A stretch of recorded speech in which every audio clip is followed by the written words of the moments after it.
As No Labels has said, everybody needs to be at the table, everything needs to be on the table. Here's the ground truth. We're in a $61 trillion hole. That's total liabilities and unfunded promises for Medicare and Social Security. $61 trillion. That's $200,000 per American, $530,000 per household. Median household income is $50,000, bless you. $50,000, and stagnant. And so what we're going to have to do is that we're going to have to reimpose tough budget controls like Bush 41 and President Clinton did, which expired in 2002, and things have been out of control after that. We're going to have to reform Social Security to make it solvent, sustainable, secure, and more savings-oriented. It's relatively easy.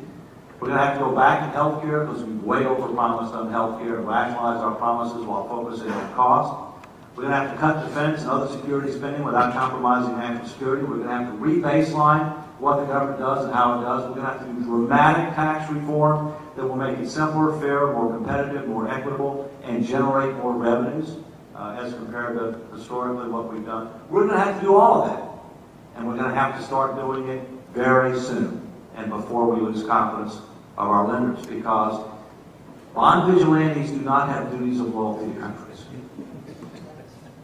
And you cannot spend more money than you make at increasing rates and charge it to the national credit card and expect that you're not going to have a day of reckoning at some point. And I think No Labels has a very important role to play. We've talked about everybody everything on the table, everybody at the table, whichever order you want to go, don't make any difference. Bottom line's the same.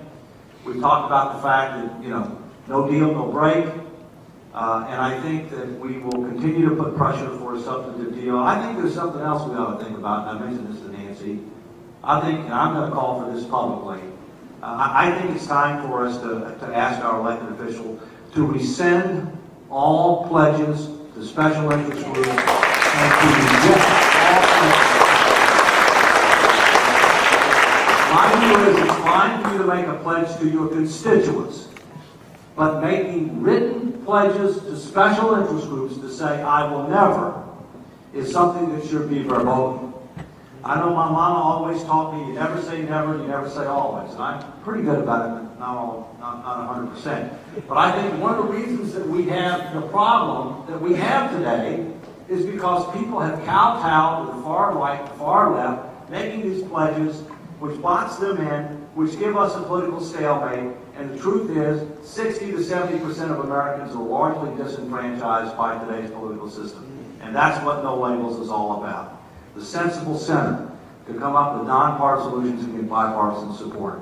And with your help, we will succeed. So thank you all for coming here today. Yes, we can, no pun intended, yes, we can solve our problem, make tough choices, avoid a debt crisis, and help make sure that our future is better than our past. But it will not happen until the first three words of the Constitution come alive. We the people. We the people are responsible for what does or does not happen. That's what No Labels is all about. Thank you very much.